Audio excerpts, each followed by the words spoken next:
Hello friends, income tax के cases की series में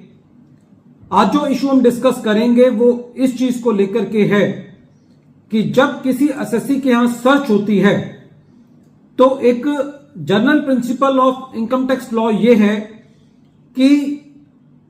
किसी सर्च के अंदर यदि एसएससी के अगेंस्ट कुछ इंक्रिमिनेटिंग मटेरियल मिलता है तभी एसएससी की एडिशन उस इंक्रिमिनेटिंग मटेरियल के आधार पर की जा सकती है। यदि एसएससी की सर्च के अंदर कोई डॉक्यूमेंट मिलता है तो सबसे पहले इस चीज को इवेल्युएट किया जाना है कि वो डॉक्यूमेंट इंक्रिमिनेटिंग मटेरियल है या नहीं, और जब एक बार ये स्थापित हो जाता है कि वो डॉक्यूमेंट या वो मटेरियल इंक्रिमिनेटिंग है तभी असेसिंग ऑफिसर सेक्शन 153A के अंदर उस डॉक्यूमेंट के बेसिस पर एसएससी की एडिशन कर सकता है। लेकिन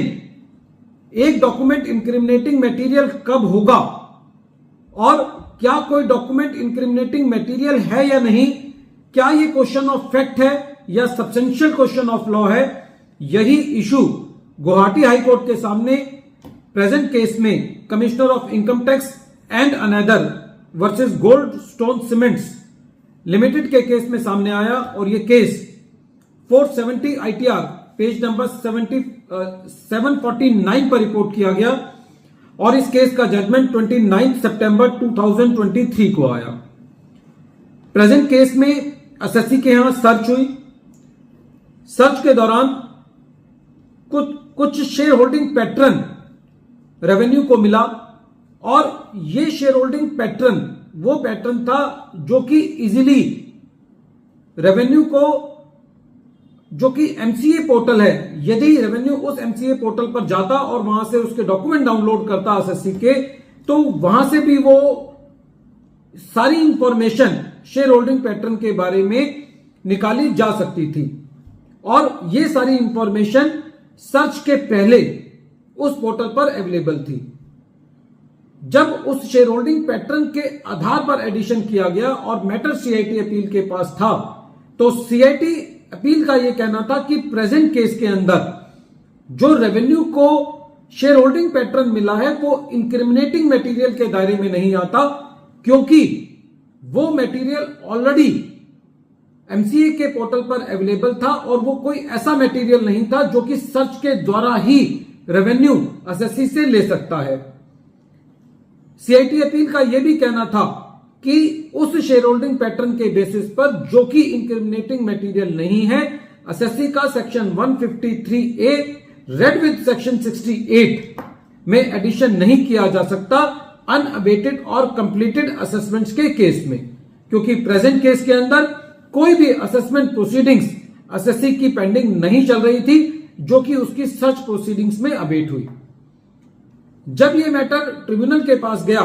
तो ट्रिब्यूनल ने भी वही व्यू लिया जो कि सीआईटी अपील का था कि प्रेजेंट केस में जिस मटेरियल के बेसिस पर एडिशन किया गया है वो इंक्रिमिनेटिंग मटेरियल नहीं है। रेवेन्यू ने गुवाहाटी हाई कोर्ट में अपनी अपील फाइल करी और जब ये अपील गुवाहाटी हाई कोर्ट में फाइल की गई तो गुवाहाटी हाई कोर्ट का कहना था कि प्रेजेंट केस में जो सीआईटी अपील ने और जो ट्रिब्यूनल ने अपनी फाइंडिंग दी है इंक्रिमिनेटिंग मटेरियल को लेकर के, वो ना तो इलीगल है, ना अनजस्टिफाइड है और ना परवर्स है। तो ऐसी परिस्थिति के अंदर कोई मटेरियल इंक्रिमिनेटिंग है या नहीं, ये एक सब्सटेंशियल क्वेश्चन ऑफ लॉ नहीं है, ये क्वेश्चन ऑफ फैक्ट है। गुवाहाटी हाई कोर्ट का यह भी कहना था कि कोई मटेरियल इंक्रिमिनेटिंग है या नहीं, इसके लिए जरूरी है कि उस मटेरियल का इवैल्यूएशन किया जाए, उस मटेरियल का असेसमेंट किया जाए, कंटेंट्स को अप्रिशिएट किया जाए और ये सारी जो प्रोसेस है इवैल्यूएशन की, ये एक तरीके से उस डॉक्यूमेंट की एविडेंटरी वर्थ को चेक करने की प्रोसेस है। गुवाहाटी हाईकोर्ट का यह कहना था कि ये जो प्रोसेस है उस डॉक्यूमेंट को इवैल्यूएट करने की कि वो इंक्रिमिनेटिंग है या नहीं, ये एक फाइंडिंग ऑफ फैक्ट है, ये सब्सटेंशियल क्वेश्चन ऑफ लॉ नहीं है। तो प्रेजेंट केस में गुवाहाटी हाई कोर्ट ने रेवेन्यू की अपील को खारिज किया, ये कहते हुए कि जो रेवेन्यू ने अपील दायर की है कि वो मटेरियल इंक्रिमिनेटिंग मटेरियल है, उसके लिए गुवाहाटी हाई कोर्ट ने यह कहा कि सीआईटी अपील और ट्रिब्यूनल इस मैटर पर अपनी फाइंडिंग दे चुका है और ये एक क्वेश्चन ऑफ फैक्ट है, इसलिए ये अपील एंटरटेन नहीं की जा सकती हाई कोर्ट के द्वारा।